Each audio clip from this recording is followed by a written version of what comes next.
Imaginez des dizaines de voitures de course mythiques rassemblées le temps d'un week-end sur un circuit de légende. Voici le pari un peu fou des grandes heures de l'automobile. Un nouvel événement dans le calendrier de tous les passionnés de mécanique. Pour la deuxième année consécutive, les organisateurs ont choisi un lieu emblématique, l'autodrome de Montlhéry, situé en région parisienne. Avec des grands noms du sport auto accueillis comme des rockstars. Là, il y a vraiment des passionnés qui sont contents de nous retrouver, c'est une belle fête. Des invités de renom. Aujourd'hui est un jour vraiment fantastique. Et un public enchanté par la richesse et le prestige des modèles présentés. C'est la fête des passionnés d'automobile, ouais, tout à fait. C'est un Goodwood à la française. Voici la nouvelle fête de l'automobile tricolore. On balaye vraiment tout ce qui se fait dans l'automobile, le passé, le présent et le futur. Retour sur un événement déjà incontournable. C'est le grand jour pour Jacques Delaval. Cette journée, il ne la passera pas dans le public, mais bel et bien sur l'anneau mythique de l'autodrome.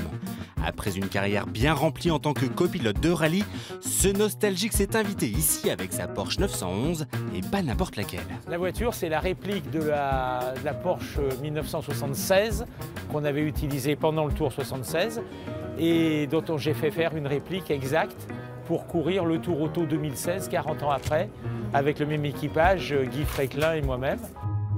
En tête de la course à l'époque, le duo de choc ne finira malheureusement pas le Tour Auto.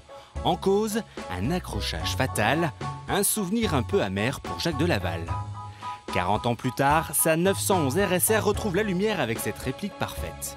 Aujourd'hui, malheureusement, le pilote habituel de la voiture, Guy Fréquelin, n'ayant pas pu être là, donc j'ai demandé à Jean-Claude de prendre le volant pour me montrer comment il savait se servir d'une Porsche. C'est quand même sympa parce qu'il faut beaucoup de générosité pour prêter sa voiture. C'est des outils quand même qui valent beaucoup d'argent. Après une petite séance de dédicace, les deux amis vont s'élancer pour quelques tours sur le fameux circuit de Montlhéry.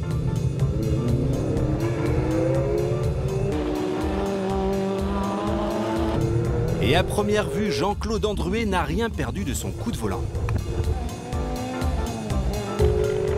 Si tous ces anciens pilotes de cette génération se donnent à cœur joie ici, c'est que le légendaire autodrome de Linas Montlhéry fait rêver. Ce jour-là, près de 100 ans d'histoire automobile sont réunis dans le Saint des Saints.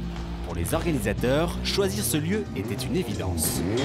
À une époque, c'était pas loin d'être le plus beau circuit du monde. En tout cas, tous les plus grands pilotes du monde ont roulé dessus. Il s'est passé des choses exceptionnelles dessus. C'était pour nous Linas Montlhéry. Il fallait que ce soit là. Construit en 1924, ce circuit, connu pour son anneau de vitesse, a accueilli les plus grandes courses comme le Grand Prix de France ou les 1000 km de Paris. Théâtre d'un grand nombre de records du monde, ce tracé n'est à ce jour plus homologué pour la compétition, au regret de certains grands pilotes.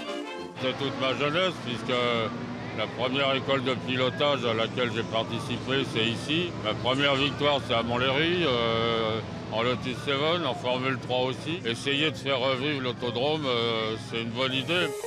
Pour ce week-end de fête, Monsieur Pescarolo n'est pas venu seul. À ses côtés, le prototype Inaltera avec lequel il a remporté les 24 heures du Mans en 1976, aux côtés de Jean-Pierre Beltoise. Aujourd'hui, c'est à Montlhéry que l'Inaltera retrouve la piste.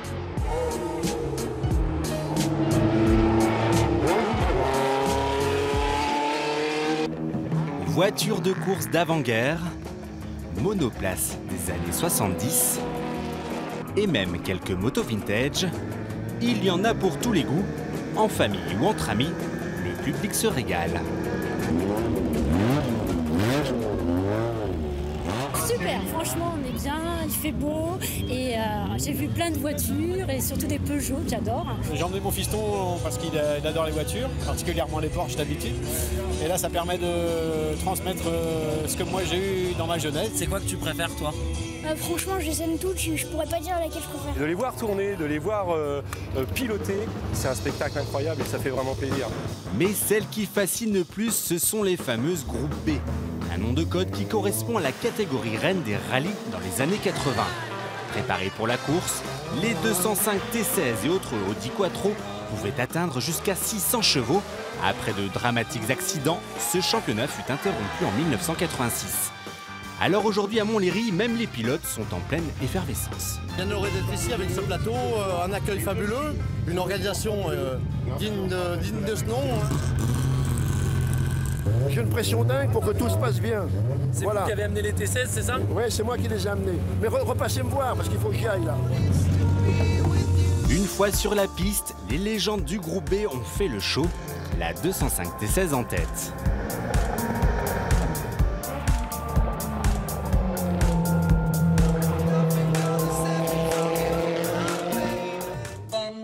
Autre bijou d'époque mis à l'honneur, les fameuses autos de la marque Avion Voisin, l'une des plus prestigieuses firmes tricolores de l'époque. Restaurées par un seul et même passionné, 4 modèles parmi les plus mythiques étaient exposés. Voisin était un grand innovateur dans l'automobile, assez mal connu d'ailleurs. Et on connaît Bugatti par exemple. Il faut savoir qu'une Voisin était plus chère qu'une Bugatti à l'époque. Donc il y avait vraiment des gens qui achetaient des Voisins parce que c'était un espèce d'art de vivre, etc. Et puis des voitures qui étaient performantes. Parmi ces bolides hors du temps, 2 d'entre elles appartiennent aux plus grands collectionneurs de voitures françaises au monde, venus spécialement pour l'événement. Je suis amoureux de cette voiture parce que j'adore les automobiles Voisin. Je pense que Gabriel Voisin était le meilleur designer et ingénieur. C'était quelqu'un de très créatif. Malgré son grand âge, la Voisin des records s'offre un baroud d'honneur sur l'autodrome, là où elle s'est illustrée en 1927. Alors que les tours s'enchaînent, la journée se termine sur Montlhéry. Pour les organisateurs, c'est l'heure de faire le bilan de ce superbe week-end. Bon, le temps est avec nous, on a eu de la chance. Le public est là, ça c'est une certitude. Vu l'engouement qu'on a pu voir, je pense que c'est une réussite. Cet événement, les Grandes Heures automobiles, va s'inscrire dans le panorama automobile dans les années à venir. Le rendez-vous est déjà pris pour l'année prochaine. D'ici là, on profite de la dernière parade des légendes à la nuit tombée.